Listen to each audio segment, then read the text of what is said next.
Hi friends, welcome back to follow Hema channel. మీకు చెప్పినట్టుగానే first day మూవీకి వెళ్ళాను ఈ రివ్యూ చెప్దామని.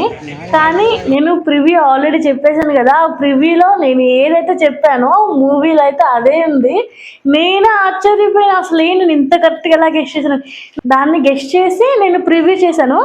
కానీ నేను ఏదైతే చెప్పానో ప్రివ్యూలో మూవీలో అదే ఉంది. నేను ఒక్కొక్క సీన్ చూసినప్పుడు అసలు ఎంత థ్రిల్గా అనిపించిందో నాకైతే. నేను ఏదైతే ఏ మ్యాటర్ అయితే చెప్పానో మీరందరూ ఆ మూవీ చూసే ఉంటారు. నేనేం చెప్పానో మూవీలో కూడా అదే ఉంది. నేను ముందే చెప్పాను కదా, కొల్లూరులో మైనింగ్లో మనకు దొరికిన వజ్రం కోసం చాలా మంది రాజులు గొడవ పడ్డారని. ఆ సీన్ స్టార్టింగ్లోనే మనకు తెలుస్తుంది. మూవీ స్టార్ట్ అయిన తర్వాత పవన్ కళ్యాణ్ గారిది ఏవి వేశారు, అసలు ఎంత బాగుందో తెలుసా. ఒక్కొక్క మూవీలో ఒక్కొక్క ఫోటో ఇలా అని, అసలు ఆ స్టైల్ ఫోటోలు అయితే నాకైతే అసలు ఆ మూవీ చూస్తున్నంత సేపు ఎంత కేకలో, ఎంత ఫ్యాన్స్ అయితే ఘోరంగా విజిల్ చేశారు. నాకైతే భలే హ్యాపీగా అనిపించింది. నాకు విజిల్ వచ్చింటే ఖచ్చితంగా గట్టిగా విజిల్ వేసేదాన్ని. సినిమా స్టార్టింగ్లో పవన్ కళ్యాణ్ గారి ఎంట్రీ అయితే అదిరిపోయింది. పవన్ కళ్యాణ్ గారి ఎంట్రీ బందర్ అంటే మన మచిలీపట్నంలో ఓడరేవులో ఎంట్రీ అయితే అద్దరగొట్టేలా ఇచ్చారు. 17వ శతాబ్దంలోనే మన తెలుగు రాష్ట్రాలని, ఆ ఓడరేవుని బాగా అభివృద్ధి చెందినట్టు భలే చూపించారు. ఆ ఓడరేవు సెట్టింగ్ అయితే భలే నచ్చింది. ఏదో ఫారెన్ కంట్రీలో ఉన్నట్టు మన తెలుగు ఓడరేవుని భలే చూపించారు. నిజానికి మన వజ్రాలని బ్రిటిష్ వాళ్ళు దొంగిలిస్తే పవన్ కళ్యాణ్ గారు వాళ్ళ దగ్గర వజ్రాలను దొంగిలించినట్టు భలే చూపించారు. ఈగో సాటిస్ఫై అయింది.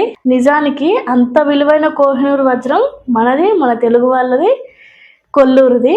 నేను చెప్పినట్టుగానే స్టోరీ మొత్తం వజ్రం చుట్టే తిరిగింది. నేను చెప్పింది కనుక నమ్మకపోతే సినిమా రిలీజ్ అయ్యే ముందు ఒక ఫుల్ వీడియో చేశాను ఈ మూవీ స్టోరీ గురించి.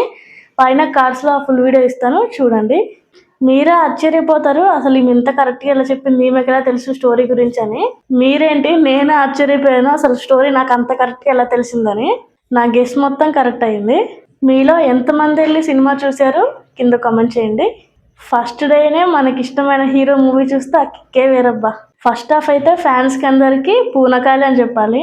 ప్రతి సీను, ప్రతి షాట్ కూడా చాలా ఎక్సలెంట్గా ఉంది.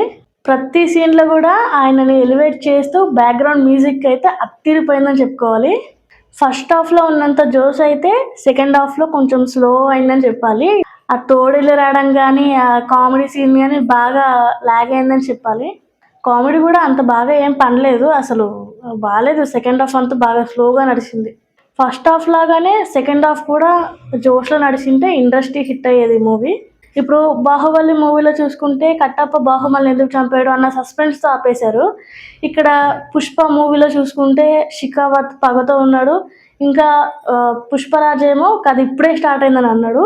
సో అప్పుడు ఫ్యాన్స్ అనుకుని ఇంకా ఏం జరుగుతుంది అలా సస్పెన్స్తో ఆఫ్ చేయాల్సిందే. అసలు ఏ సస్పెన్స్ లేకుండా అలా హీరో వెళ్ళి అలా చెయ్యందిచ్చి చంపేయాల్సిన తనని కాపాడినట్టు చూపించి మొత్తం ఆఫ్ చేశారు. ఇదంతా ఫుల్ డిసప్పాయింట్ అని చెప్పుకోవాలి. అంచనాలు పెరిగిపోయి చాలా ఘోరంగా సస్పెన్స్తో ఆపేయాలి. కానీ ఇక్కడ సస్పెన్స్ ఏమీ లేదు. హీరో విలన్ దగ్గరకు వచ్చేసాడు, చంపేశాడు అంతే. ఇక నెక్స్ట్ పార్ట్లో ఉండేది అదే. ఇంకా దానికి నెక్స్ట్ పార్ట్ అయితే అవసరం లేదు. ఈ మూవీలోనే ఎంజాయ్ చేయొచ్చు. బాగా లాగ్ చేశారు.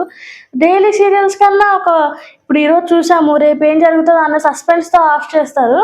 కానీ ఈ మూవీ ఆ మాత్రం కూడా సస్పెన్స్ లేకుండా ఆఫ్ చేశారు. ఫస్ట్ హాఫ్ అయితే సూపర్గా ఉంది, నో రిమార్క్స్. కానీ సెకండ్ హాఫ్ మాత్రం కొంచెం స్లోగా నడిచింది. ఆ ఎండింగ్ పాయింట్ తప్ప సెకండ్ హాఫ్లో నాకు కొన్ని సీన్లు నచ్చాయి.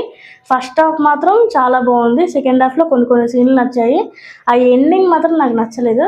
RRR మూవీలో బ్రిడ్జ్ కింద హీరోలు ఇలా చేయి పట్టుకుంటారు కదా, సో ఎండింగ్ ఆ మూవీలో ఉన్న సీన్ని దీనిలో రీమేక్ చేసినట్టు అనిపించింది. అదైతే ఏం ఇంట్రెస్టింగ్గా లేదు, నాకైతే అసలు నచ్చలేదు. కానీ మూవీ మాత్రం చాలా బాగుంది. ఫస్ట్ హాఫ్ కోసం అన్న మూవీ చూడాలి. ఓవరాల్గా మూవీ అయితే సూపర్గా ఉంది. పవన్ కళ్యాణ్ గారి గురించి అయినా ఈ మూవీ చూడాల్సిందే. ఎవరైతే రివ్యూ చూసి బాగుండదేమో, వెళ్ళొద్దేమో అని అనుకుంటారేమో, మూవీ మాత్రం బాగుంది. వెళ్ళి చూసేయండి, మంచిగా ఎంజాయ్ చేయండి. పవన్ కళ్యాణ్ గారి ఫ్యాన్స్కి అయితే ఇదొక మంచి బిగ్ మూవీ అని చెప్పొచ్చు. ఎందుకంటే ఆయనని ఆ కాలంలో ఆ క్యారెక్టర్లో చూడాలంటే ఈ మూవీలోనే. మళ్ళీ ఇలాంటి మూవీలలో, ఇలాంటి క్యారెక్టర్లలో పవన్ కళ్యాణ్ గారిని చూస్తామో లేదో, కన్నుల పండగ కింద ఉంది మూవీ అయితే. చాలా బాగుంది, వెళ్ళి చూసేయండి. నేను ఏదైతే ఆ వీడియోలో చెప్పానో మూవీలో కూడా అదే ఉంది. నేనే ఆశ్చర్యపోయాను. నా పైన నాకు నమ్మకం వచ్చింది. అంత బాగా ఉంది ఆ ప్రివ్యూ వీడియో. సో మీరు ఒకసారి చూడాలనుకుంటే చూడండి మన ఛానల్లోకి వెళ్ళి. ఈ వీడియో మీకు నచ్చినట్టయితే లైక్ చేసుకోండి, సబ్స్క్రైబ్ చేయండి. ఎవరు ఈ మూవీ గురించి ఏమేమి అనుకుంటున్నారో కింద కామెంట్ చేయండి.